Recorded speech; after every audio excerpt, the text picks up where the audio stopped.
even though I know my worth, people don't knowing what that is, and you have to assert yourself. And I think that's what is difficult, because you sometimes think, why do I need to talk about myself? Why do I need? It's because people have labeled you with something that you're not. If the struggle is there, if you're dealing with that day in and day out, do you work to change that perception of you, that box that they put you in, that you maybe put yourself in? Or do you move? Do you leave? Do you start fresh? Do you figure it out and move on?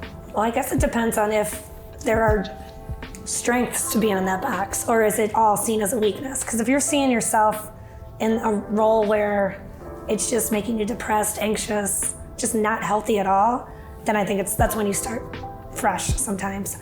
But if you're in a way where maybe, like you said, over apologizing, or, I mean, for me, I was really uncomfortable taking, I still kind of am, compliments and self-promotion, and I found I kind of changed that narrative and just accept it, and it's become a positive now. So it's a tough one, because I know it's so different for everybody, right. Completely. When you're in a box and you are either anxious or just not happy at work, there could be a multiple things. So bringing awareness to what that is first.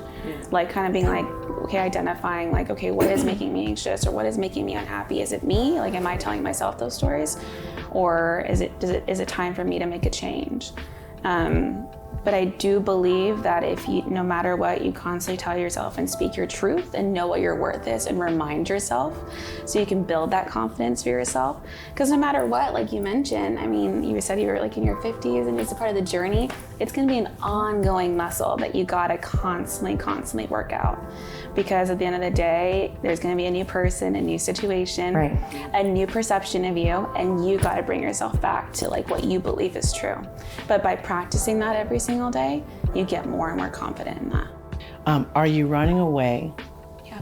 Or are you truly choosing to make a change because you've exhausted whatever that is for yourself to learn? Because I think there's a lot to learn about yourself.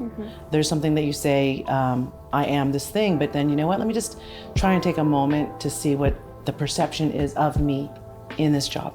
Because sometimes maybe it's always taking a coffee break when other people happen to be looking for me. Well, of course, now everyone thinks you're never at your desk, right? Or whatever that is. Right. But look at the things that are making you unhappy, like you said, or you feel like you're getting the heat for, and try and find ways or tools to work around that. Or maybe you have to be a better communicator. Like, figure out how you can use that challenge as an opportunity to better give yourself change behaviors, or figure out how to create a better community around you that knows you maybe a little bit more. Like, yeah, I have a child and I have to leave by 3, but I'm here at 6 a.m. and talk to people, because sometimes like, why is it communication. Exactly. That's another thing. And advocate for yourself. Yeah, people are not mind readers. I think we always forget that we think that they notice that we're working so hard, or the things that we're doing. So being able to communicate what you have in your life, like you have to leave a little bit earlier, or you've been working so hard on this project, but communicating that, because we want people to know that automatically. But just as much as we don't want them to assume, we can't either assume that they know either.